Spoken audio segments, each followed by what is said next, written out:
Welcome to SF Commercial Property Conversations with Bruce Bean, where Bay Area investments meet expert insights. Get ready to unlock the strategies of commercial real estate success. So today we have Howard Klein with us, and Howard originally was born in Long Island and grew up and went into law. So Howard, it's great to have you. I'd love to hear how you got into actual real estate law. It sounds like a very interesting journey. So let us know. Sure. Thank you for having me on, Bruce.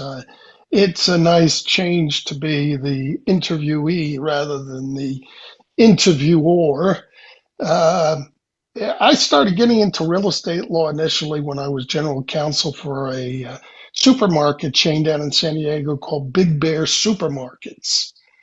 And the principal of the company, a gentleman by the name of John Mabey, he basically started with a little supermarket and then it grew substantially.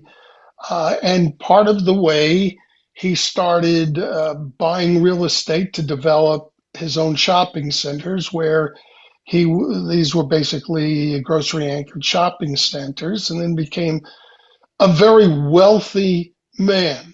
And I mean, at the time he had about 2,000 apartments. That wasn't really my major thing, but I was involved in a lot of the commercial real estate development, leasing, litigation, every aspect of that, in addition to my other responsibilities that were pertinent to a supermarket chain. Wow. I mean, it was a wide world, including labor matters, et cetera. So real estate became the thing. And after I left there, I said, well, I've got experience in this. And I became a real estate agent in New York. I came back to California in '85, became a real estate broker there. And when I moved to Las Vegas, I became a real estate agent there. So that actually there were 4 instances where I had a real estate license, and I was miserable in each one of those 4 instances. I was not a good real estate salesperson. It's a wild world, and so then you decided to go back into the legal world. Yep. Well, what happened was when I moved back to California in '85, I got a position with a law firm that had, I guess, a number of different clients who had commercial leasing needs. There was a firm this is before your time, Crane Sacker. They owned a bunch of properties and managed a bunch of properties. So somehow or another, I got introduced to them and then started handling all of their commercial evictions, rent collections. Then some of the firm's other clients needed someone to negotiate leases. And so I started negotiating leases. I had previously done it, and that company then brought me on, where I became director of real estate and went all around the country, finding locations, negotiating leases, and on and on. That's kind of a real short summary of the real estate, but I've always been involved. I would say a good 60 to 70% of my law experience, it relates to commercial real estate. Along the way, you started a company about commercial real estate radio. Yeah, that was CRE Radio and TV in 2010. One of my former clients who was involved in real estate, he had contacted me to be, I don't know, a guest, but he started this online kind of webinars, but he was charging like $1,500 to do a webinar. Yeah, well, this was very early Early. times. This is early. Yeah. Yeah, this was about 2009, and I thought, well, it's a great idea. I have no clue how to do it, but I can't see anybody paying me $1,500 to do one online webinar. Right. And then someone else contacted me to be on their podcast. Didn't know what I was doing, but about a year later, I had some clients. Around 2010, it was the recession, and Yeah. I represented a lot of landlords, many of whom went under. Mm-hmm. Mm-hmm. And so I came up with this idea of, well, why don't I podcast? And I found this program that's still around. It's called Blog Talk Radio, where for $45 a month, they could host a live radio show for you online. Wow. And I thought, well, this is a great idea. So originally I focused locally, and I thought, if I call up potential clients, landlords, I could, instead of it being a cold call, which I hated, which is one of the reasons why I was a lousy salesperson, but I could call them up and say, how would you like to be on the radio? Right. Right. So that started out very shortly local. And then I'm thinking, well, this can be done all over the world. Right. So let me expand this a bit. And my first live talk radio show I had, and this was like nobody knew what this was, but I had a lot of contacts in the commercial real estate world nationwide. So I just sent stuff out on LinkedIn, and I had 500 live guests, call-in guests. Right. Yeah. Yeah, my guest was the guy who started and failed this, like $1,500 a shot webinar series. He was terrified, and being someone like myself, I had a lot of live theater experience. Oh, okay. So the technology was a little difficult at the time, but it was interesting because people would call in just like any other talk radio, and you'd say, okay, what's your question? And they would ask questions, and all of a sudden, all this information poured out of my head. It's like, gosh, I really know what I'm talking about. Nice. Yeah. It was an epiphany that, oh, this isn't difficult, just talk. Right. And as you can tell, I'm capable of doing that. Doing a fine job. So then COVID came along, and what happened then? Well, the original show was audio only, and then I tried various other things along the way and got enamored with video. Yeah. And I like doing things live, so there was a precursor to Google's Google Meet, but I couldn't get my guests to figure it out. Oh, So it okay. wasn't working well until I found some other programs that have significantly matured. And we went into, when COVID started, I was still a real estate agent in Las Vegas. And finally came to the realization that I was a lousy real estate agent. So I decided, I'll get back into law. While I was living in Las Vegas, I still had my California license. And that was in January of 2020. Was it Okay. 2020? Yeah. Yeah. COVID hit us in March of 2020. Exactly. Yeah. Right. So when that happened, unfortunately, I seized upon an opportunity because a couple of my former clients called me up and said, what do we do? The tenants don't want to pay rent. The Right. laws are very restrictive.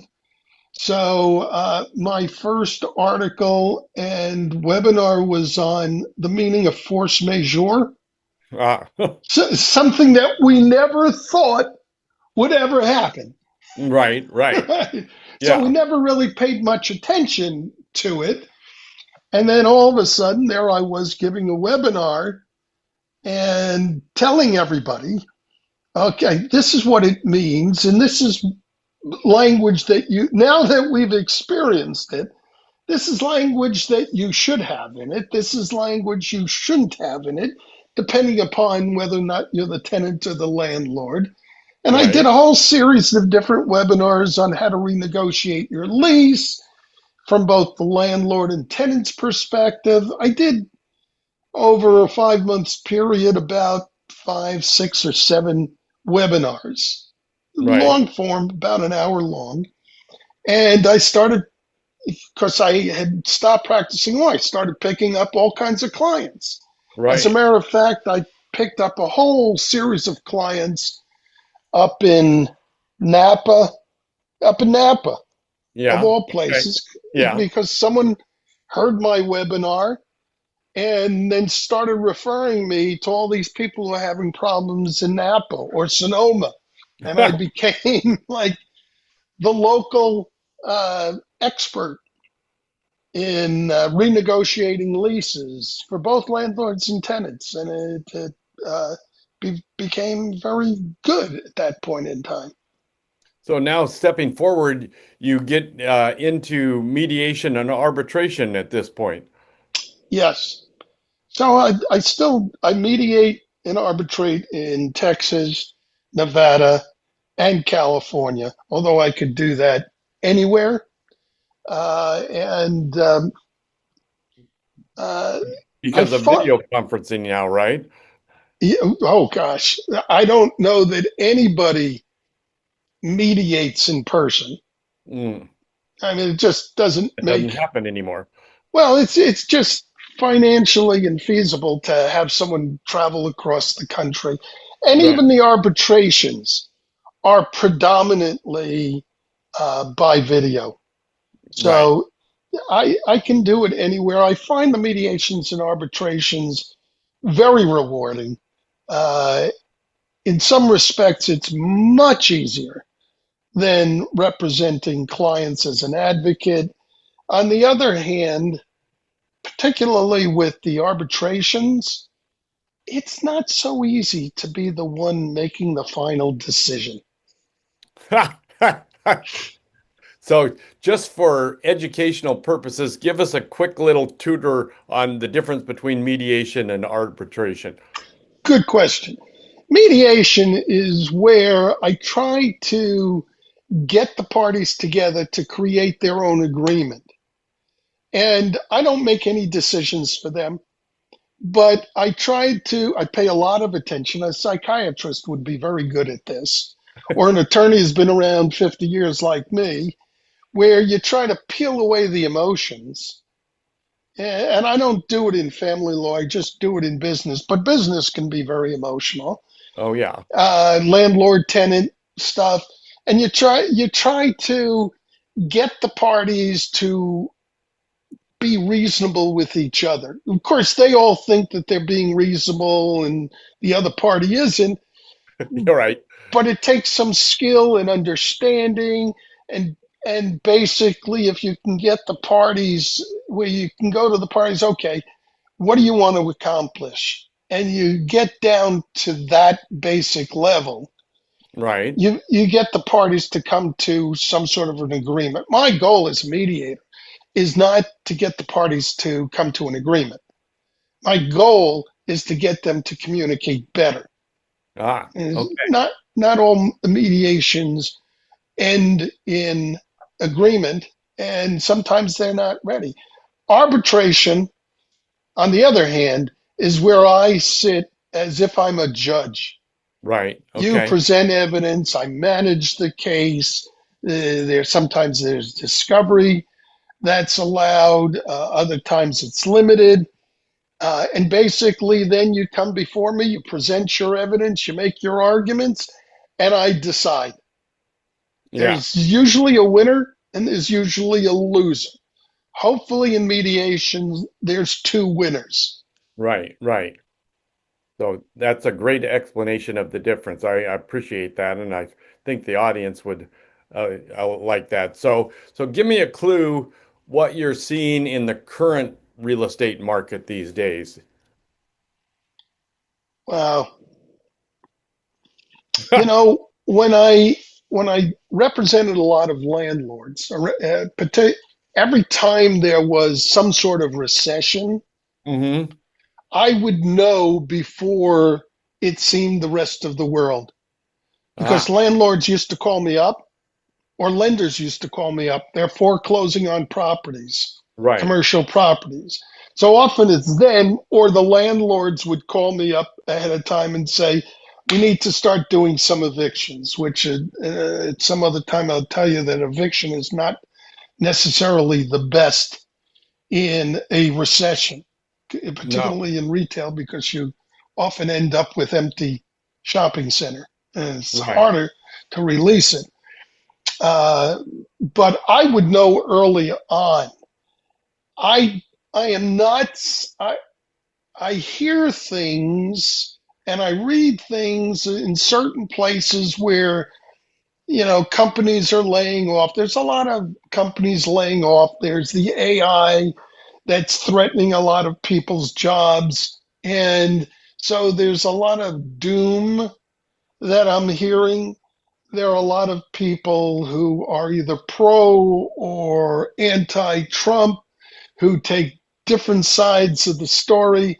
And I think the bottom line, it's just kind of, who knows? That pendulum is kind of, in my opinion, stuck in the middle and could go either way. Yeah, right, Could right. go either way at the moment.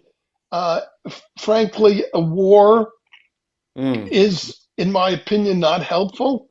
Right, right, right. You just froze on me. Oh, I hear you. You froze on me. So, come back, come back. There you are. You came Oh, back. there you are. I Okay. lost you. Okay. Yeah, All I right. lost you. Okay. Yeah, it All says right. my internet connection is unstable. Well, let's So, yeah, go ahead. well, given the internet being unstable and we've had a great conversation, give me a clue where people can get a hold of you. Well, my email address is howard@hfklaw.com.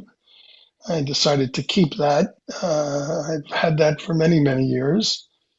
And that would be the easiest. Or look me up on LinkedIn. I'm in the process of changing around my website. So if you look up Howard Klein, you'll either find my podcasts or my website or find me on LinkedIn. That's fantastic. And what's your best client? Who would be the best person to call you? If it's mediation, probably either a landlord or if it's mediation, I'd like to focus my expertise is in commercial landlord tenant relations, anything having to do with commercial. If it's mediation, if it's arbitration, you can find me on the American Arbitration Association. And my best client, someone who appreciates a lot of experience, a calm demeanor, which is not how I would have described myself 20 or 30 years ago. Okay. Age tends to temper you a bit. And, you know, you could call me even to negotiate a lease or to litigate a matter in California. All right. Well, there's plenty of leases and negotiations going on in California these days. So if you happen to need that kind of legal work, Howard is the person to call. So great to have you, Howard. I look forward to talking to you down the road. That's a wrap on today's journey through the SF commercial real estate scene. Ready to share your story? Visit sfcommercialconversations.com/guest. Your insights could lead the next conversation.